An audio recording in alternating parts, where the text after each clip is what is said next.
Hey guys, Cruxel, here's a no bullshit guide to practicing in CSGO. This is going to be things you can do in between games you're not feeling matchmaking, or if you just want to practice by yourself without your team.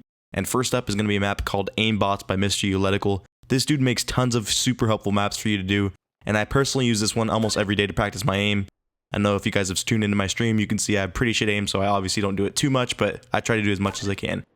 This map is fully customizable, as you can see here. You can change the field of view of where the bots are spawning in. I like just having one section open so that I'm focused and able to see everything in a super narrow field of view.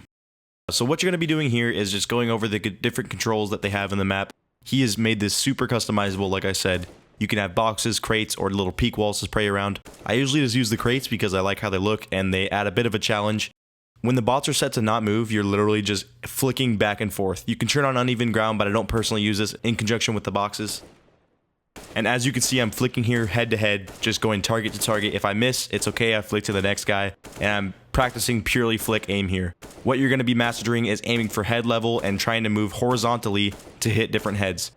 You can turn on movement as well, but anything past 1 to me seems a little bit fast because the enemy isn't going to be strafing that quickly in game anyways if you're playing comp. So I usually set it to 1 and do random movement, that way I have no way of predicting. And you're just going to be working your back and forth tracking aim. As you can see, mine is absolute fucking trash, but you guys already know I am terrible at this game. All brain, no aim. I find the randomized movement to be really nice for helping with your scout flicks as well.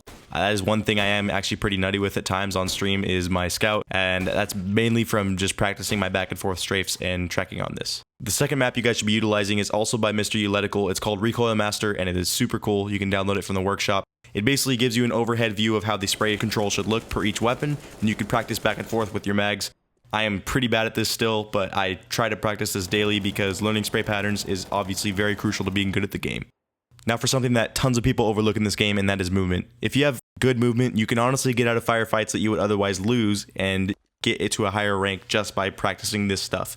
It's also super fun to practice. If you guys love bee hopping or surfing, it's definitely something you should be doing every day to practice your strafing in the air, and having a good sync between your mouse and keyboard inputs is huge in order to hit nice bee hops and have really good air strafes in matchmaking, especially on 64 tick. As you can see here, it's also just tons of fun to hit maps really fast and try to beat your record, and it's a good thing to take your mind off of the shitty matchmaking in this game.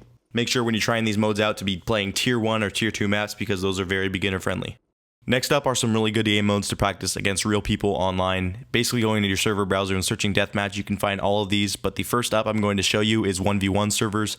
These are on different custom maps, and a lot of times they can be based off of the real maps in game, and you're literally just going back to back 1v1ing people, trying to rise in the leaderboard. The more kills you get, the higher in the leaderboard you get, and you play against the harder people. Really good for trying out different weapons. Another thing is free-for-all deathmatch. It's much better than the normal deathmatch that Valve has included because you can choose which gun you want to use, and literally everyone else on the map is an enemy. So you're just dying and getting kills over and over, and it's tons of fun packed with a bunch of different aim duels in between.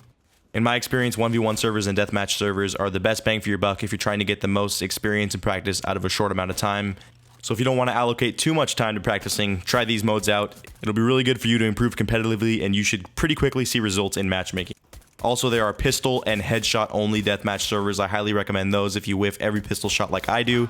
The last crucial mini game, I guess you can say, on community servers are retake servers, and these are absolutely awesome. A lot of people don't realize they even exist. You basically spawn with a team of 4 other guys, and a bomb is instantly planted, and you try to retake sites. It's really good to play as a team and work on your team tactics post-plant with some friends if you guys want to join together. If not, it could also help you with your solo queuing and helping retake just by pure willpower and knowing the maps, and have some really nice post-plant strats like I said. Thanks for watching.